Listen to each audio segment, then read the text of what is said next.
Greetings, everyone. Welcome once again to the Oz and Crew Reviews podcast. As always, I'm your host, Ozzy. With me, as always, is my co host, Mad Matt. Enter the sad old Robocop. And joining us as a guest once again is our friend Ojunix. I am here. You are the darkness, you are the night. You are Host Unix, and you're here in chat. You are guy I am who's in Nazgul cloak. I am your old friend. I have come to you again. Today, we are continuing our trek through Robocop with the first of the four made for TV Prime Directives movies. This one titled Dark Justice. You want to give like a short rundown of the overall plot, Matt? So, as fast as we can go through it for the overall plot of what's going on in Dark Justice, we're reintroduced to Robocop and pals about 30 years later, after I assume the events of Robocop 3. Lewis is no longer around. As a matter of fact, most of the police force isn't around anymore. Who is around is his old buddy Kane, who used to be his partner before he moved to Metro South. That 2 days before he became RoboCop. You said Kane. It's John Cable. Oh, Cable. Yeah. I thought it was Kane. No, Kane. Cable. Kane was the villain in the second movie. Never mind. Yeah, that's right. So Cable, his old partner Cable, is now running the current police department that he's housed at. Um, he's still taken care of by at least one of the medical staff, and she's all that's left. And OCP doesn't seem to really give a damn about him much anymore. Matter of fact, a number of parts are no longer in making, so it's hodgepodge trying to make everything work whenever he takes damage.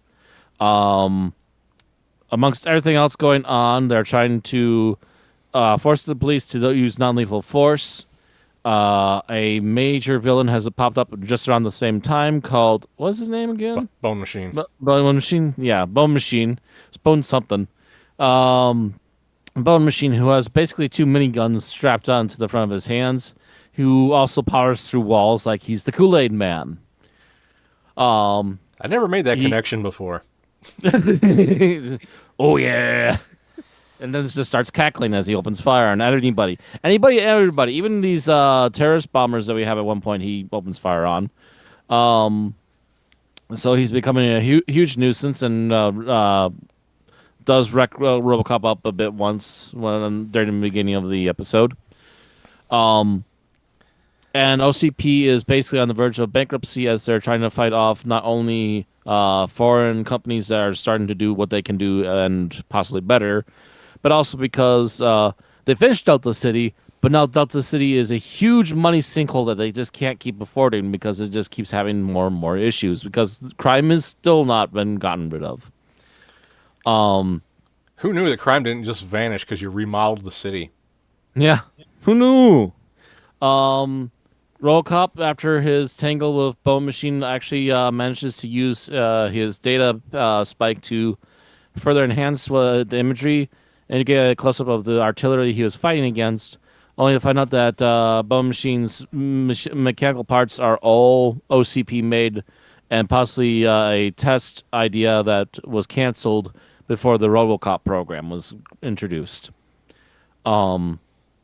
He gives this off to Cable, who then starts looking around as well. Turns out his ex-wife is one of the bigger CEOs at OCP and starts giving him a backdoor, but instead seems to be setting him up as he's learning too much too quickly. They set him up to be Bone Machine and have both Robocop reprogrammed to go kill him as well as setting up Bone Machine to kill the both of them. Long story short, they end up in a firefight. Robocop is forced to gun down his ex-partner in order to finally then get into close quarters after a rage out moment, which we very seldom have ever seen on Robo. And he comes after him, disarmed from his gun. He still uses the data spike to then stab the unmasked Bone Machine multiple times after he finds out he's a corrupt cop. Robo is then at the end of the episode listening to the news, but is lost in thought as he replays over and over again the death of his partner and possibly previous best friend Cable, and we end with RoboCop with PTSD. basically, as well as John being turned into RoboCop too, Oh, and yes, they heavily hint that John is being turned into a new RoboCop. which will be a massive thing in the next movie. So, man, I the opening scene I think is perfect, where they have the most nonsensical villain gang possible that are literally just called the Bombs because they're literally suicide bombers. Yeah. And you have this stupid pacifist woman from OCP that has made it so the cops can't use anything other than pepper spray and tasers, Rubber bullets with one rubber, guy. rubber bullets, against people that are armed with Real bomb, guns. real Real guns and bullets. bombs strapped to their chests. And they keep trying to talk them down, and they keep yelling back at them. We don't want to be talked down. we We don't- don't come here with any kind of in particular intent other than to just show you how big our fucking bombs are. Yeah, And one by one step outside to explode. because the leader of the Bombs had the most comically Saturday morning line ever of "The bombs don't negotiate, they detonate." I want to take the quote from the Tick of the character, the Midnight Bomber. What bombs at midnight? Yeah, the mad midnight bomber. What bombs at midnight? I'm like, he would have been perfect. Like he would have been perfect for this scene. And the irony is, all but one of the bombs ends up dead, and most of their deaths are caused by them blowing themselves up. Themselves up. And the death of their leader is caused by Bone Machine showing up and unloading on him because Bone Machine was like, Bone Machine don't care. Bone Machine's here to cause chaos. well, Bone Machine is more or less trying to be the Punisher. He's going around killing criminals, which Kinda. you He shows up wherever he's either wants to go or wherever he's requested to go because he's technically under OCP's thumb as well. yeah, It turns out that Cable's wife is actually the one that gave him the stuff, and as long as he does side stuff for her, he's allowed to do what he wants with it. and I love the concept of Bone Machine.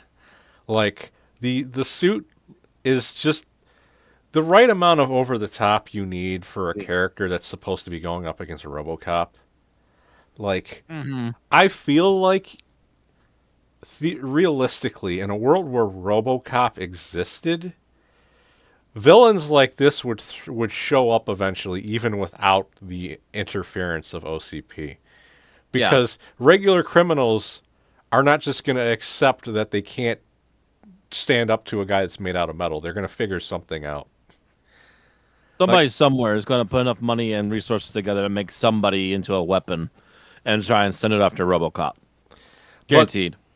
But the downside of Bone Machine is he shows up at the beginning of the movie, and then the whole movie is a story about them trying to get to the bottom of what was going on with him. So we don't actually see him again until the very end of the movie. There are no scenes interspersed throughout the movie of him showing up and doing other things. He's mentioned in news reports, but we don't see him, which kind of sucks. Yeah. And it's because even though he's technically the villain of this movie, he's not the villain of the overall story of this quadrilogy. Because He's the minion baddie of the week. yeah, as we mentioned, he dies at the end of this movie. Because Very brutally, in fact, as he Yeah. actually enraged Murphy, which is actually a hard thing to do. right, I'm not even really sure it's that Bone Machine enraged Murphy. It's that and we didn't explain. RoboCop was forced to go after John because while he was in sleep mode, somebody from OCP went in and added a fourth directive to his list that's basically said, terminate John Cable. Yeah. And the only reason, and he caught up with John earlier and wounded him, and the only reason he doesn't end up killing him sooner is because kill John Cable conflicts with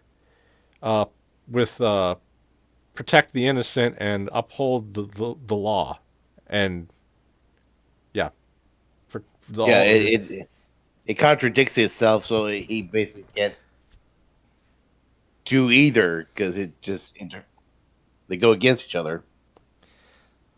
and what ends up finally happening is after this big shootout with Bone Machine thinks RoboCop is trying to protect John because he barged in without actually seeing what was going on. They were actually kind of at like a standoff before he showed up. But he grabs him and holds him in a position similar to what happened to John in a flashback earlier in the movie with a different criminal, and says, "I'll kill him." And RoboCop and because John basically tells him to do it, RoboCop realizes the only way to get this conflict out of his head is to actually shoot him, and so he kills him. And then Bone Machine's confused. But I think what actually enraged RoboCop was Bone Machine is really just the thing that was there for him to wail on. I think he was more pissed at what the Prime Directive did to him Mm. because he didn't have a choice. Kind of a bit of both. Yeah, but Bone Machine kind of forced him into that corner, though, too. Because the only way he was going to get Bone Machine at that point was if he got rid of John. right. I think maybe we should talk about the characters and then maybe talk about a few of the other specifically Oh, important scenes. yeah. Do you have something specific you wanted to say? Well, because we did mention about the bomb people, I did kind of go into that little ramble tangent, so I wanted to do it and said save it for this, so I want to bring it up.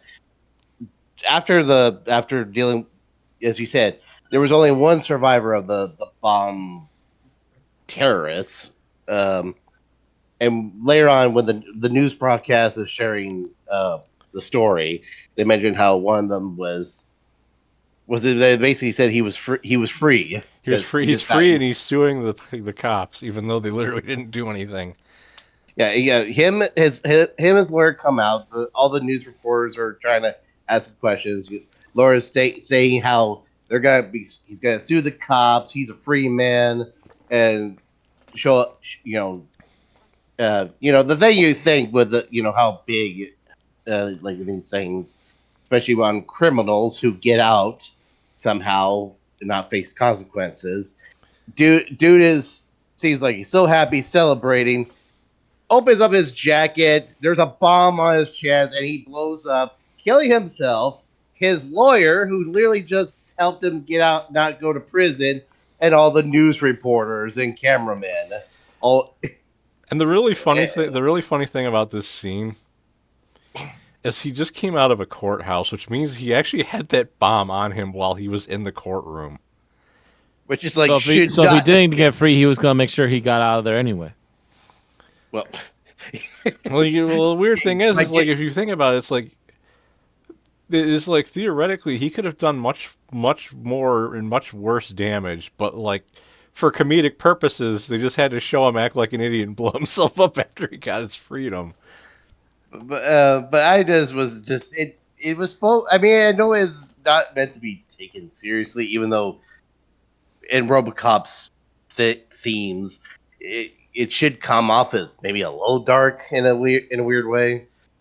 But it just kind of also just makes me think, how just all the criminals who do get out free get their don't Due go to to jail free yeah, card due to because they just had technicality, just usually because of technicalities, like well we technically did something we weren't allowed to do to get the information, so he goes free, even though he actually did do the thing, and we know for a fact he did.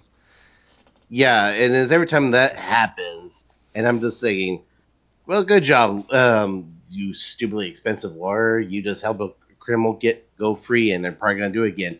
And I just keep thinking, one of these days, I just keep expecting, yeah, my client is free, yeah, and he's gonna and have a brighter future. And I'm just waiting for the guy to just stab their lawyer in the neck, going, "Thanks, man." It's just some Yeah. dark humor sense. Yeah. Yeah. Anyway, that was just the tangent I just wanted to share. So there's not a whole lot to say about Alex Murphy, aside from stuff that we can bring up in flashback. Well, we can talk about the new actor playing him because he's not played Mhm. by the same guy he was played by Oh, in the movies. Here he's being played by Paige Fletcher. Actually, I should mention we noticed some interesting stuff about the cast in this. Is where Oh, yeah. multiple people that are in this movie also just happen to also have roles in Kung Fu: The Legend Continues and the '90s X-Men cartoon. which is such a weird combination and very Yeah, amusing it's too. just weird that a bunch of people in this movie also happened to have roles in those. But I guess that's kind of how connections work. Is you guys help each other I get. got wonder because I understand that much like Kung Fu, this show was also mostly filmed in Canada. So I got wonder if maybe there's a production house in Canada that's not listed. That might be where this is originates all from. Like maybe it's the Sky Channel or something over there that made these or helped with the production on the Canada side with these things. And that might be why they're all tied together like that. But that's only an assumption. I don't know anything for sure. We couldn't find any other major link otherwise. But I'm assuming you guys probably agree with me that this guy did a pretty good job filling the role of Alex Murphy slash RoboCop. Oh yeah. I mean, Aside from the really awkwardness of him magically being shorter all of a sudden. yeah, Yeah. that's kind of we pointed out is just especially when he actually was next to some people staying up where normally he usually always towered everybody else because Yeah, he had good big acting armor. chops and he had a good look for the role. But But yeah, as soon as he yeah, was next to anybody else, suddenly RoboCop went from like 6 foot to barely 5 foot. he kind of short. And the thing is, there are things they could have done to address that because they're like some of those shots where they're just standing still. He could have been. You could have had him just stand on something that's not on camera, and you wouldn't see it, so he'd look taller. Like there could have been pretty simple solutions to that, but they probably didn't think about it, or they were in I too didn't much have of a time or hurry. budget for it. Yeah, But yeah, I mean, he obviously doesn't sound exactly like the other actor, but he does sound close enough that's possible. Yeah, that it's passable, and and also it's it's not supposed like to a be like jarring difference. yeah, and also this is supposed to be like 20 years later, so there's gonna be some change in there no matter what. Yeah. The other characters of interest that are worth mentioning, we got Bone Machine.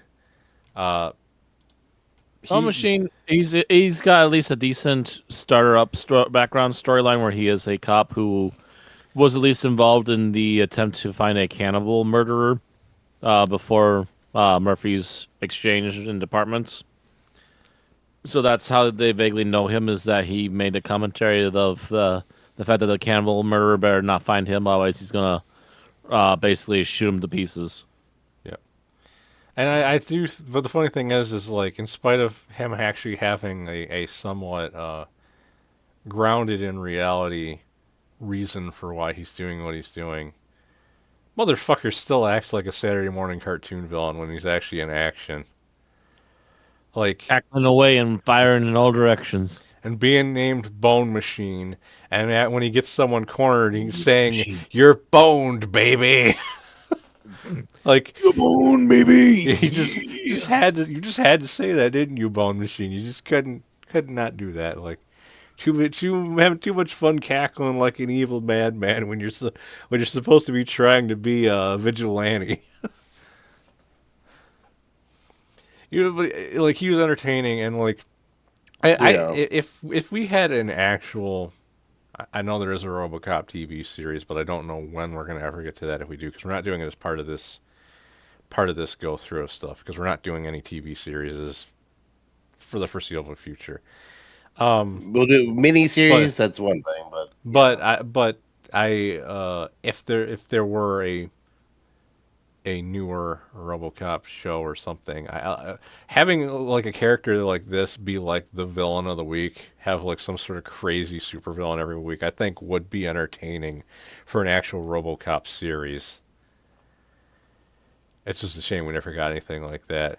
Every villain he ever has went up against has more or less been the fault of OCP. Which kind of is unfortunate because I feel like you could have given him an actual villain at some point that wasn't. Just no, OCP related. yeah, Yeah. Accidental mutant monsters because OCP dumped all the chemicals. I mean, the closest really we had was Kane in RoboCop 2.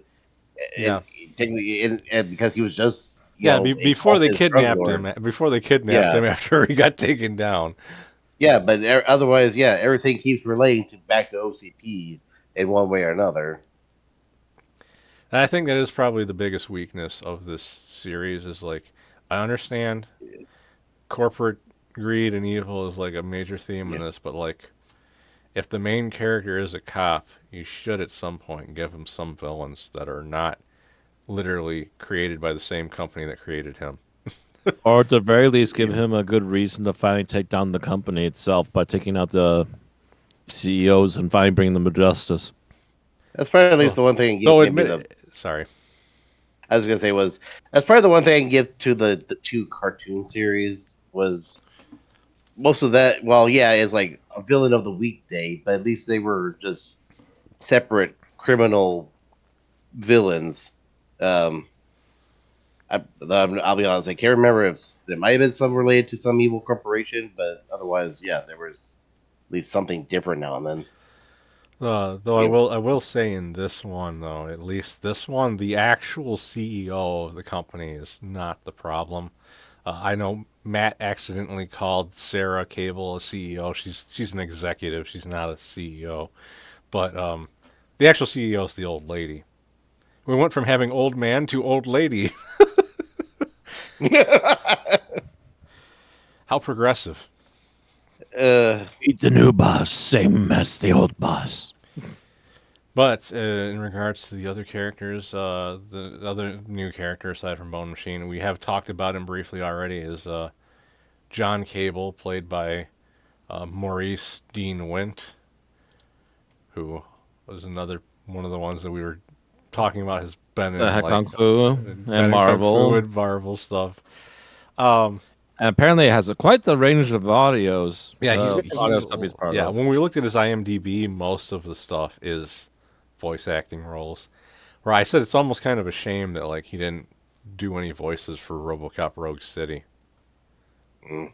The Been the crazy, TV3's chief or something. well, going back briefly, the weird thing about the guy that actually played RoboCop in this is he's still alive, but these movies was the second to last thing he ever did. He retired after that. Honestly, it could just be that his other stuff is still well known enough that it still makes him money. He doesn't need to work anymore. Makes enough royalties. That or he's just gone to behind the scenes and doesn't do frontman work anymore. I also imagine it's probably easier to live off of royalties if you, I don't know if this is true for him, but if you're not living in California. Also Yeah. possible. The state that's literally a perpetual, endless cycle of work and live too expensively, then does continue to work in the same location over and over, But and a never-ending cycle. but back to the character of John Cable though is he's an interesting character. We got the most character development for him in the flashbacks, obviously, because we didn't get like because we saw him playing chess with Murphy, and we also saw that there was a case where they were more or less complaining about the general bullcrap cops were having to deal with, and they got called to investigate a potential rabid dog, and they go there and they find the dog in the backyard, and we don't actually see the dog, and I know, granted, part of this is a sign of the Budget. made for TV budget, but also the fact that it's What they made for see is that he's gnawing on a human, and it's like, yeah, that's gonna be too extreme for television. yeah, yeah. Yeah. and so they realize this is where the cannibal that they've been looking for is holed up.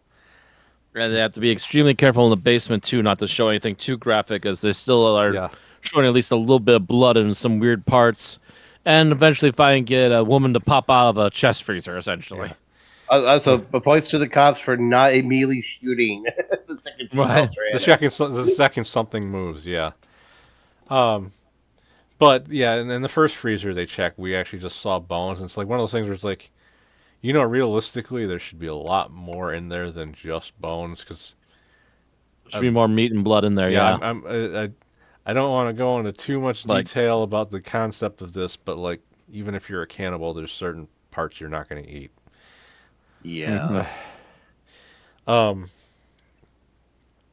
and so it was kind of weird that we see the yummy. bones with like the tiniest visibility of blood on them. And it's just like that seems that seems unlikely. The I mean, going by the very low budget, most likely they Yeah, just had to grab whatever they could off the meat market, out of the grocery right. store, scrape what they could, put it in a freezer, and call it a day, and just try to make Yeah, it as close as possible right. as they could. Say to bone, And even and bones. this is one of those things where I think there are two things hitting. I think overall this scene was well done. Yeah, yeah. But there's kind of like a Um, double whammy of problems going on here, where it's both A, the budget, and B, this is made for television, so they can't get too yeah, graphic with it. yeah. I was gonna say I'm pretty positive I've seen similar scenes like this about the same degree in other actual ongoing TV shows right now, crime TV shows. That is, well, those even are also today. crime shows, and those are usually aired at a certain time where children will be watching them. Right. I'm just saying is So, if I'm just saying is if you took just the backstory out of the RoboCop movie and made that separate thing, you probably would not have known that was a RoboCop related story outside of the character name being Murphy. yeah. Right.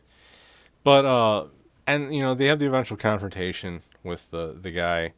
He gets a hold of John's gun and is holding him at gunpoint to get Murphy to put his gun down. They end up managing to disarm him. And once John realizes that the actual civilian they rescued is not present as a witness, he immediately guns the cannibal down. Which is kind of the first hint we get about him not exactly playing by the books in every single instance.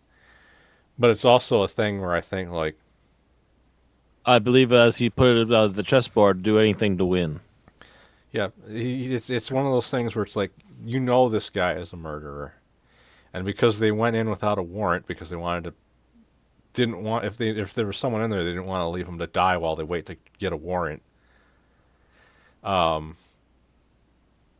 There's a good chance the guy was going to walk free when he's a murderer.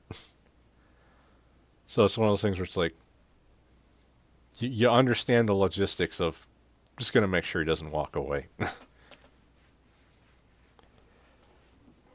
Mm-hmm.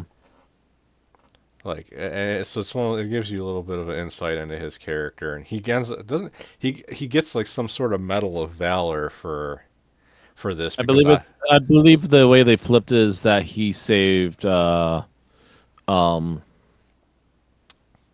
That the way they flipped it is that he saved Murphy from the murder.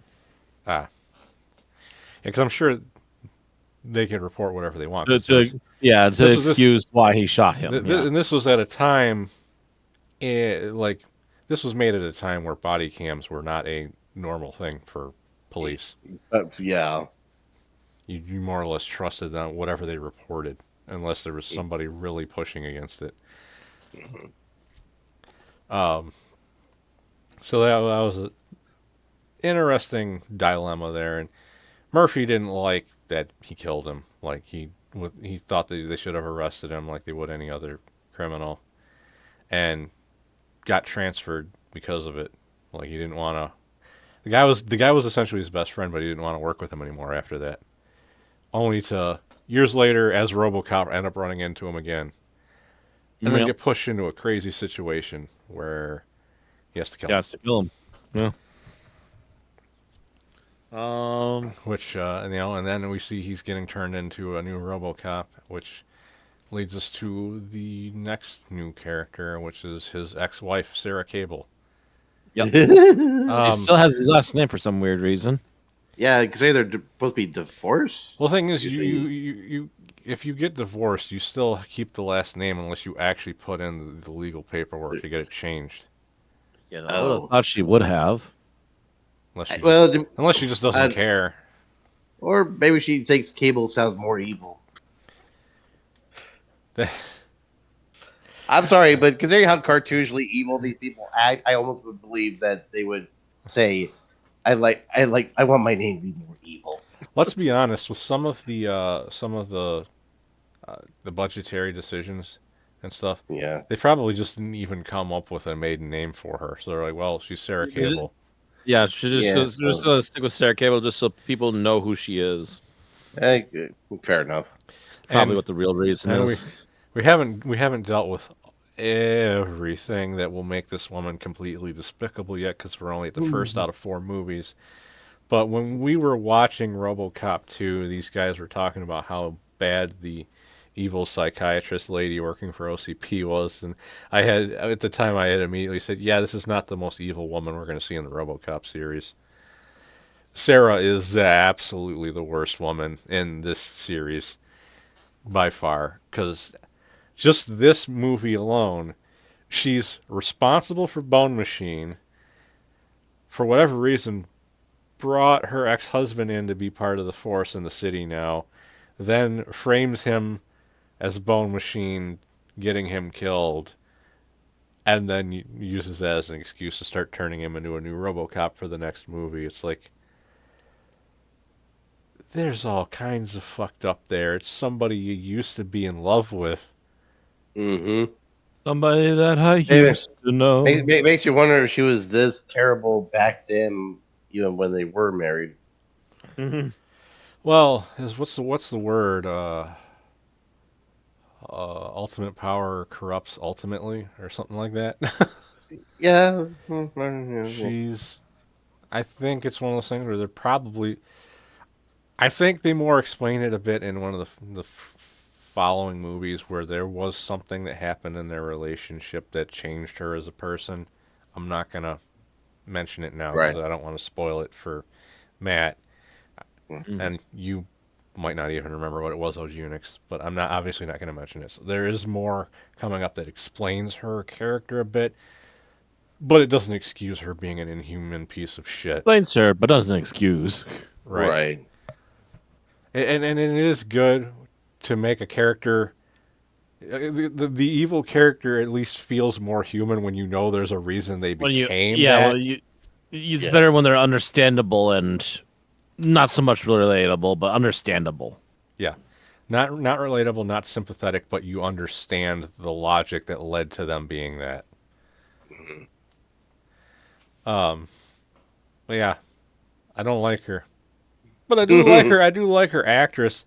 I'm kind of disappointed I haven't seen her in much other. Like, she has a pretty long IMDb list, but it's all stuff that is more or less outside of my wheelhouse. No. Because I think she plays a very good evil corporate woman. She does a good job with the role. Corporate. She plays a good evil corporate. Yes.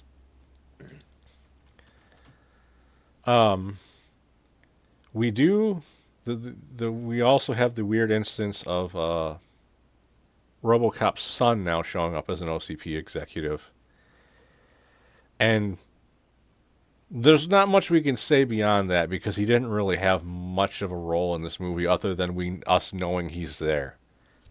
Yeah. We know he's there. We know that. Also, I think it's Miss Cable is trying to introduce him to an inner group, Yeah. and that someone's offering to give him information on his father, and that's where it's basically ended so far. Right. Oh, also with a news alert. Apparently, sometime after RoboCop 2, his mother died, so he was basically orphaned for a while. Yeah. Because apparently he grew up in the OCP orphanage, which we didn't know was a thing until this movie. Yeah. Well, maybe that explains why some of them just end up just so natural to the evil corporation That's just that they're such a literally raised by it. that's such a horrifying thought that the corporation owns an orphanage. You, Training the minds of the youth. usually corporations try to sue orphanages for using pictures of their copyrighted characters. I'm not talking about Disney. I don't know what you're talking about. You cannot imagery off your eyes.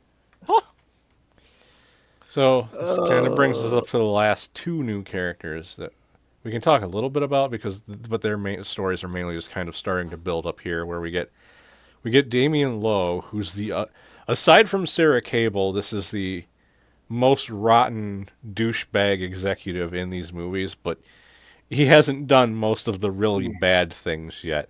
He Outside of convinced, pushing his buddy to keep working for him. yeah, he convinced the current OCP CEO to put faith in his AI program, which is going to become a force that can automate the entire building, more or less eliminating the need for a lot of staff that would maintain the building to cut costs because they're so severely in debt.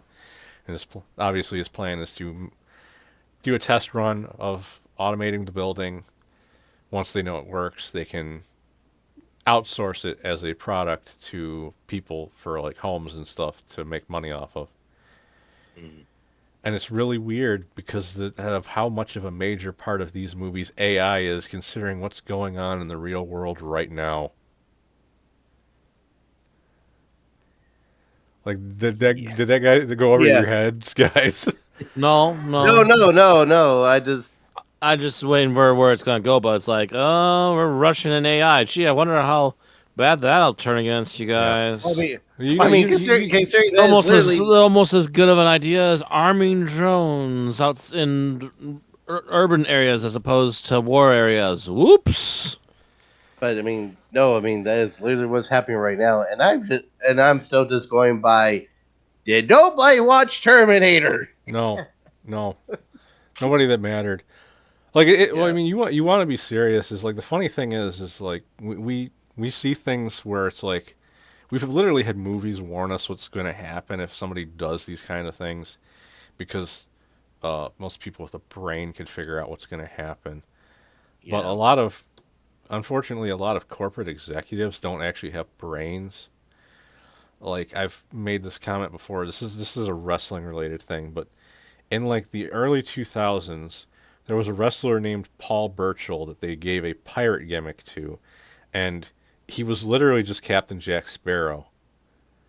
And they went with this for a while before I think they actually got some sort of contact from Disney telling them to knock it off, where Vince McMahon didn't even know that his writers had basically ripped off Captain Jack Sparrow from Pirates of the Caribbean, because Vince McMahon doesn't watch movies. He doesn't care that anything outside of his own product exists.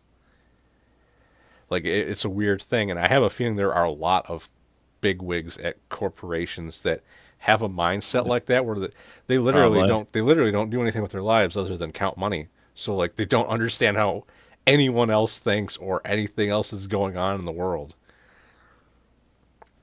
Granted, Vince is also like a pretty far on the eccentric side, so I assume most of them aren't that bad, but it's still like a glaring blind spot if you're just like blind to the rest of the world. Yeah.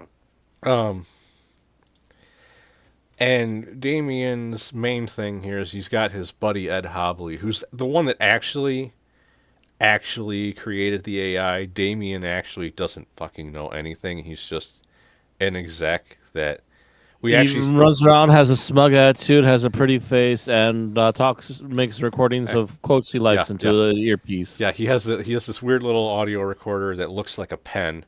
I think actually looks kind of cool as far as them just guessing what future tech is going to look like, because it's like literally looks like a pen that he pulls an antenna out of and then talks into it and then puts the thing back in and puts it away. I was like, that actually looks like a neat little gadget, in spite of this being a pretty low budget show or movie series. But the way you immediately know something is going to go wrong is Ed says, you know, we can have everything ready to go in 6 months, and Damien's like, you have 10 days Red with flags, everyone. something Red flags. with something this possibly catastrophic if something goes wrong.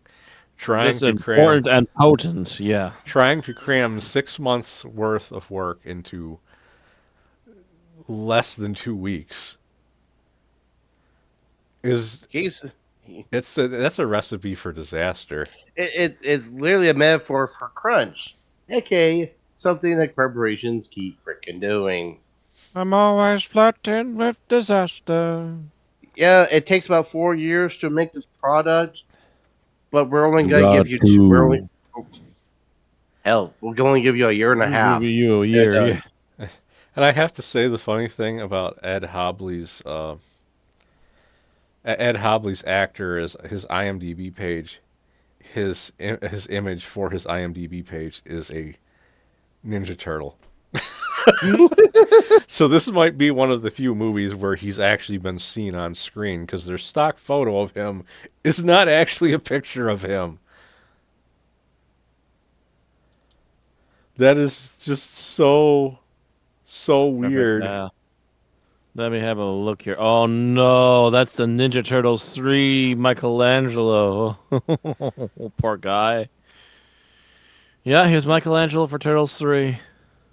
And Eh, only Turtles 3 that so that they didn't have the same actors every movie. That's I guess that no. shouldn't surprise me. Uh, Mm. yeah, but you know what? Much how you felt about RoboCop 3. Turtles 3 doesn't look as bad in comparison to some of the bad movies we've seen. Actually, he doesn't really have a bunch of voice acting roles, at least from looking at this. So maybe it's just I'm that thinking maybe he might have been the suit actor. it's just yeah, but it's just maybe he doesn't have a lot of roles that are like highly important in the movie. So that's just the thing that they ended up having for him. Mm. It's something that just sticks out like a massive amount compared to the rest of the actors on the list. The other weird thing Well, about I just went to check out the movie. Jim Raposa has also only got Ninja Turtles 3 image for his icon. it is There's a couple of them.